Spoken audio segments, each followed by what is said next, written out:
কল্পনা করুন একটা নদী। নদীর বাঁকটা ঠিক যেন গলায় পড়া রূপোর হাসুলি, আর সেই বাঁকের ভেতরে লুকিয়ে আছে এক অচেনা বিচ্ছিন্ন পৃথিবী।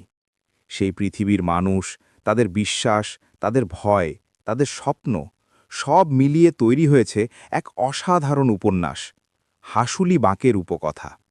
আজ আমরা জানব সেই গ্রামের গল্প, যেখানে সময় একদিন হঠাৎ বদলে যেতে শুরু করেছিল। গল্পের পটভূমি অজয় নদীর ধারের এক প্রত্যন্ত অঞ্চল। এই হাসুলি বাঁকের ভেতর বাস করে কাহার সম্প্রদায়ের মানুষ। তাদের জীবন খুবই সাধারণ, দিনভর খাটুনি, অল্প আয়, আর রাতের অন্ধকারে ভয় মেশানো গল্প। তারা বিশ্বাস করে এই বাঁকের বাইরে আছে অজানা বিপদ। দেবতা রুষ্ট হলে সর্বনাশ নেমে আসে। অশরীরী শক্তি মানুষের ভাগ্য নির্ধারণ করে। গ্রামের প্রবীণরা প্রথা আর নিয়ম আঁকড়ে ধরে বেঁচে আছে। তাদের কাছে পরিবর্তন মানেই বিপদ, কারণ তারা জানে যা চেনা সেটাই নিরাপদ। এইভাবে বছরের পর বছর ধরে একই ছকে চলতে থাকে জীবন। কিন্তু বাইরের পৃথিবী কি চুপ করে বসে থাকে? ধীরে ধীরে আধুনিকতার ছোঁয়া পৌঁছতে শুরু করে হাসুলি বাঁকে।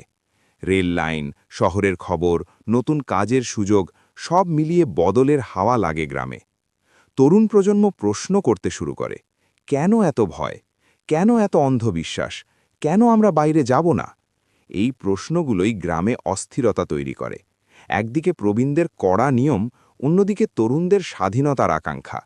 শুরু হয় অদৃশ্য সংঘাত, যা ধীরে ধীরে স্পষ্ট রূপ নেয়। এই উপন্যাসের সবচেয়ে বড় শক্তি তার চরিত্ররা।